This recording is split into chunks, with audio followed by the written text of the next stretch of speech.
Live from downtown Detroit, Local 4 News at 5 starts now. We begin tonight with 2 people charged and another on the run. Major developments off the top here at 5 in the shooting that took the life of a 7-year-old little girl. Sheriff's deputies say all 3 of the suspects are members of a violent gang known as 4 Block. And right now, one of them is still on the loose. Jason Colthorpe in the newsroom with the charges and this manhunt. Jason. Yeah, let's start with the young man who is suspected of firing the shot that killed 7-year-old Araya Jackson of Pontiac. 19-year-old Justin Rouser arraigned today on 10 felonies, including first-degree murder. 21-year-old Dejan Bryant of Troy was arrested and charged with lying to police over questioning earlier in this investigation. And 17-year-old Juwan McDonald still at large and believed to be the guy who was driving the SUV from which the shots were fired. All 3 are believed to be members of the 4 Block gang in Pontiac, as you mentioned, Kim. Several Oakland County deputies teamed with the feds to serve search warrants in both Troy and Pontiac. Rouser and Bryant were arrested in Troy after police pulled them over. Police believe it was Rouser, who was a passenger in an orange SUV that fired several shots while he was hanging out the window. This was last Friday. Bullets riddled a car with Araya Jackson and 3 other young girls, along with Araya's mother, who had just picked them up at the bus stop. Araya was hit in the head and rushed to the hospital where she died. Her mother was also grazed by a bullet in that shooting. Now back to Juwan McDonald. Police still on the hunt and say he's considered armed and dangerous. There is a $10,000 reward for information leading to his arrest. You can call 1-800-SPEAK-UP with a tip, and remember, you will remain anonymous. They cannot even take your name. So call that number if you know anything. We're in the newsroom. Jason Colthorpe, Local 4. All right, Jason. New at 5, the suspected driver in a deadly hit and run that killed a Detroit mother is in police custody. Police say officers arrested Shedrika Smith, who was wanted in the death of Tiffany Watson Vance. Police believe Smith was driving the car that intentionally hit and killed the mother of 6. It happened Sunday night on Manning Street near East 7 Mile and Hayes. The charges are now pending. Not a new information since noon into the fatal shooting of a 73-year-old woman in Southfield. This happened right around 11:30 last night at the Legacy Place Apartments on Saratoga. It's not too far from the intersection of 9 Mile and Greenfield. And Priya Mann standing by live with an update on that investigation. Priya. Yeah, Devin, Kim, you know, the suspect in this case is the one who ultimately called 911. He was quickly arrested. He's been here at the Southfield police station since last night, spent the day being interrogated. The victim in this case, 73 years old, particularly vulnerable, had just let this family member move into her home. Police say they have seen a troubling rise in senior abuse. And when my son came in, he said, "Mama, it's a lot of police cars out here." Local 4 cameras on the scene around midnight Friday after a 73-year-old woman was shot to death in her bedroom here at the Legacy Place Apartments in Southfield. The lady that got killed, we would see her in the summertime, and she'd be out having people putting her little flowers out in the back and everything. Really nice lady, didn't bother anybody. Right. Detectives carried out bags of evidence after a relative of the victim called police. The suspect, when he called 911, he said codes to the touch. Police became suspicious after the 23-year-old man gave conflicting information to dispatchers and responding officers. He didn't mention the elderly woman had been shot multiple times. Even the murder weapon, which we later discovered inside the home, hidden. Police say he had recently moved into her home. He's not doing her no favor. She's doing him the favor, because if he didn't have nowhere to stay, evidently that's telling you something. The 23-year-old was taken into police custody. Police expect he'll be arraigned this weekend. But when you look at the state of senior abuse, particularly violent crimes, oftentimes you will find that it's family members, caretakers, or even close friends. Now, it's nothing like when I grew up. You know, they don't have no respect for nobody. You know, not just elderly people. They don't have respect for themselves. This 23-year-old man ended up pleading guilty in a case of domestic violence back in 2020, and that weapon that was recovered at the home, that gun, in 2018. We expect to learn more about this suspect over the weekend after he's arraigned. And the chief says he'll be holding a press conference here at Southfield headquarters next week. Reporting live, I'm Priya Mann, Local 4. We'll be on it then as well. All right, Priya. Let's turn to the weather. Temperatures are, they've got this wrong. They're dropping as we're going into the weekend. What's wrong? Let's get over to Paul. Paul, we can't rule out seeing a few snowflakes too, huh? Yeah, but I'll say this. Let's start on a bright note. Today, for the first time this season, the average high for the day hit 50 degrees. We're just not going to get there.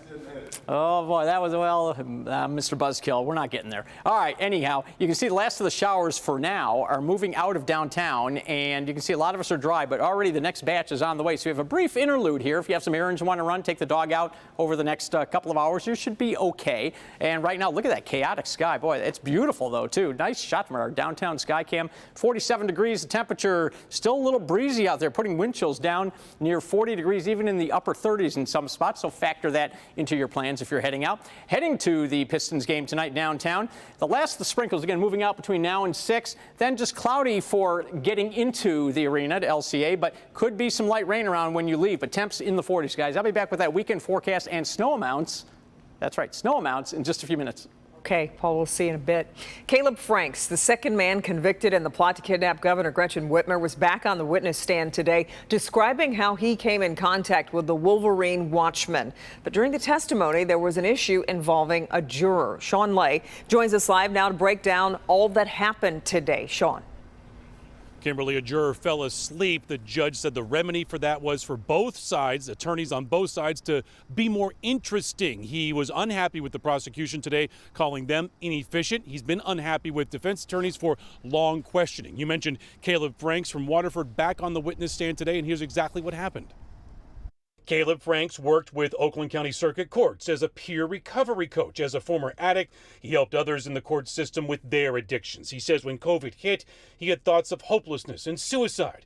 That's when he was recruited by members of the Wolverine Watchman during a Black Lives Matter rally in Auburn Hills. He met Adam Fox, the accused ringleader of the Whitmer kidnapping plot. Fox's attorney revealing, quote, "You didn't take him seriously, did you?" Franks said, "No, I did not." Franks testified today that during training, Fox was a terrible shot with weapons, and first told police Fox seemed to be playing make-believe in the training. After the group was busted, Franks said he lied to the FBI, saying it felt like one member named Dan, who is actually an undercover informant, was leading Fox to continue with the kidnapping plan. Quote, "I told him that I thought Dan fueled Adam's fire." That was my quote. Defense attorneys grilling Franks, indicating he's trying to save his own skin by testifying. Question, "You don't want to go to prison, true?" Franks answers, "True." "You would like to spend as little time as possible in prison?" Caleb Franks said, "True."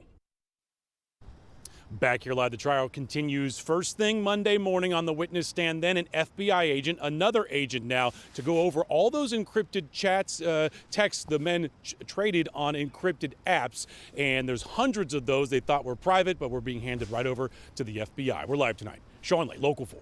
All right, Sean. Another United Auto Workers union leader is likely headed to prison. This time it is Tim Edmonds, a local union treasurer who made off with more than $2 million in union money. He pleaded guilty to 2 counts, originally charged with quite a bit more than that in federal court. Rod Maloney was at federal court this afternoon and joins us now live with more. Rod. Yeah, Devin, you know, for the last couple of years, we've been covering the UAW corruption, a couple of national presidents behind bars. But for all of those cases, more than a dozen of them, this one may be bigger and more breathtaking. You may recall Tim Edmonds because of that wide smile he flashed into Greektown casino security cameras last year, the feds putting this picture in the original complaint, saying that he frequented the tables there, gambling away stolen union cash. In court today, prosecutors say that he spent $30,000 of dues money at Greektown. They also say he bought expensive cars and trucks, guns, and paid off child support. They say he also spent lavishly at department stores from Louis Vuitton to Target, using cash he'd taken from Local 412 by forging checks with the local president's name and getting American Express e-checks using his union ATM and debit card. Here is Edmonds' UAW photo. He's smiling here as well, something he didn't do today in court as 2 federal marshals ushered him in orange Livingston County jail garb. He's been behind bars for the past 2 weeks because prosecutors convinced Judge Sean Cox that Edmonds was a flight risk. At today's hearing, Edmonds pleaded guilty to embezzlement and money laundering wearing shackles. After the hearing, Edmonds returned to the Livingston County Jail while awaiting sentencing. That sentencing scheduled for July 27th. He's facing between 46 and 57 months behind bars. Reporting live downtown, Rod Maloney, Local 4. Big one. All right, Rod. Let's move to the coronavirus. The number of new cases right in line with what we saw in the middle of the week. 1,575 new cases over the past 2 days. The average at 788 cases a day right now in Michigan. 38 more deaths being reported over that same 2 days. And the 7-day moving average is trending back down. Back on March 11th, we were averaging 745 cases per day. Today, the average sits at 648. Supreme Court Justice Clarence Thomas is back home after a week-long hospital stay. The longest-serving member of the court was released today from Sibley Memorial Hospital in Washington. Thomas was admitted last Friday with flu-like symptoms. Tests showed the 73-year-old had an infection. He received antibiotics to treat that. The court, though, says Thomas did not have COVID. He is vaccinated and boosted against COVID-19. A $3,000 reward is being offered for the suspect in a deadly gas station shooting. 22-year-old Joshua Carter is wanted in connection to the shooting death of 46-year-old Talal Shamo. Happened Wednesday afternoon at the Marathon gas station on Ryan near 9 Mile in Warren. Police say Shamo parked his car in the lot when another driver pulled up and started arguing with him. After a struggle, Shamo was shot several times, killing him. Anybody with information is asked to call police.